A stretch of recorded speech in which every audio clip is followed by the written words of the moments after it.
കരയൊക്കെ ചെയ്തു. പിന്നെ ഞാൻ ഉയർന്നു വന്ന് വിഷമങ്ങളിൽ നിന്നൊക്കെ. അവരൊക്കെ നമ്മളെക്കാളും സീനിയർ, 4-5 മാസം മുന്നേ ചെയ്യുന്നവർ. നമ്മളിത് ആദ്യമായിട്ട് വരുന്ന ശിശുക്കളല്ലേ. നമ്മൾ ഉദ്ദേശിക്കുന്നതല്ല അവർ മനസ്സിലാക്കുന്നത്. പിന്നെ വളച്ചൊടിച്ച് പറയും. പിന്നെ എപ്പോഴും നമ്മളെ ഇകഴ്ത്തി പറയുമ്പം പിന്നെ നമുക്ക് അവിടെ നിൽക്കാൻ തോന്നില്ല.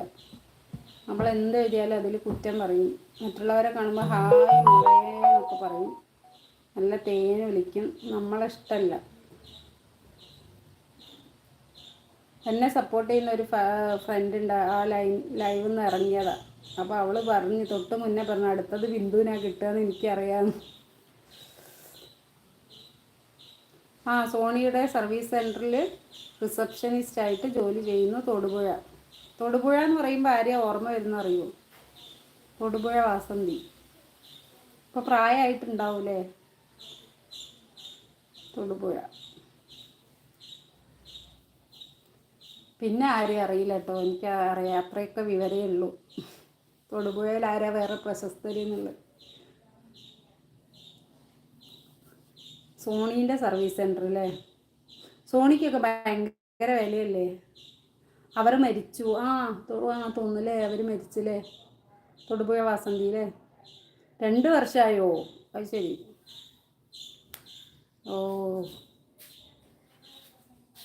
നമ്മളവിടെ അറിയും കോഴിക്കോട് ശാരദ, പിന്നെ നമ്മളെ മാമുക്കോയ, കുതിരവട്ടം പപ്പു, ഒരുപാട് പേരുണ്ട് ഇവിടെ ഫിലിം ഫീൽഡിലുള്ള.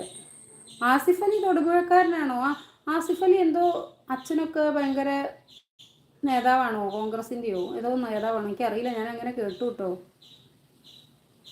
ആസിഫ് അലിൻ്റെ ഫാമിലിയൊക്കെ ഭയങ്കര ഇതാല്ലേ. നിശാന്ത് സാഗർ അവിടെയാണോ? കോഴിക്കോട്ടുകാരനല്ലേ നിശാന്ത് സാഗർ? തൊടുപുഴക്കാരനാണോ? അത് ശരി, അതിപ്പോഴേ അറിയണം കേട്ടോ. ഞാൻ വിചാരിച്ചു നിശാന്ത് സാഗർ കോഴിക്കോട്ടുകാരനാണ്. ആദ്യം വില്ലനായിട്ടൊക്കെ വന്നതല്ലേ. ശബരി സിനിമ കാണാറുണ്ടോ? അപ്പം ഇന്ന് ജോലി ഉണ്ടോ? ജോലീൻ്റെ തിരക്കിനിടയിൽ കൂടെ കിട്ടിയ ടൈമിലാണോ, ബ്രേക്കിലാണോ വന്നത്?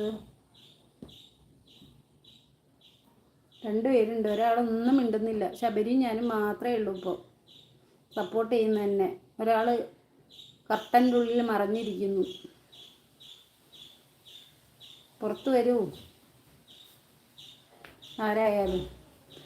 എത്ര ലൈക്ക് ഉണ്ടെന്ന് അറിയാൻ പറ്റുമോ ശബരി? എനിക്ക് കാണുന്നില്ല, ഞാൻ ഓഫീസിലാണ്. അത് ശരി, ഓഫീസിലാണല്ലേ. ഞങ്ങൾക്ക് ചെറിയൊരു കടയുണ്ട്. പിന്നെ അപ്പോൾ ഞാൻ കടയിൽ ഇരുന്നിട്ട് ഞാൻ ലൈവ് ചെയ്യാമെന്ന് വിചാരിച്ച് നോക്കുമ്പോൾ പറ്റേയില്ല. അപ്പോഴായിരിക്കും ആരും വരാത്ത സമയത്തായിരിക്കും എല്ലാവരും കൂടി ഓടിപ്പഴഞ്ഞ് വരിക.